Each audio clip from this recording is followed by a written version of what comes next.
മനുഷ്യനെ സംബന്ധിച്ചിടത്തോളം അദൃശ്യമാണ്, അഭൗതികമാണ് എന്നേ പറഞ്ഞുള്ളൂ. അപ്പോൾ ഈ പറഞ്ഞ വാക്കിൽ മനുഷ്യനെ സംബന്ധിച്ച് മാറ്റിയിട്ട് അഭൗതികമാണ്, കാര്യകാരണബന്ധങ്ങൾക്ക് അപ്പുറത്താണ് എന്ന് പറഞ്ഞ് വരച്ചു തീർക്കാനുള്ള ശ്രമമാണ്. നോക്കൂ നിങ്ങൾ, വലിയ രസം എന്താണെന്ന് വെച്ചാൽ ആ പരിപാടിയിൽ ഹാരിസ് മൗലവി ഈ വിഷയം പറയുമ്പോൾ അദ്ദേഹത്തിന് അറിയാം, അദ്ദേഹത്തിന് മനസ്സിലുണ്ട് KNM-കാരായ ആളുകൾ ഇങ്ങനെ പറഞ്ഞിട്ടില്ലല്ലോ.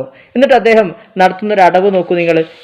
ഈ വിഷയം പറയുമ്പോൾ അദ്ദേഹം പറയാണ്, അതായത് ജിന്ന് കാര്യകാരണ ബന്ധങ്ങൾക്കപ്പുറത്താണ് എന്നാണെങ്കിൽ അത് നിങ്ങൾ പറയൂ, ഞങ്ങളത് പറഞ്ഞിട്ടില്ല. ജിന്ന് കാര്യകാരണ ബന്ധങ്ങൾക്ക് അപ്പുറത്താണ്, അള്ളാഹിനെ പോലെ കാര്യകാരണ ബന്ധങ്ങൾക്ക് അപ്പുറത്താണ് ജിന്ന്, ഞങ്ങൾ പറഞ്ഞിട്ടില്ല.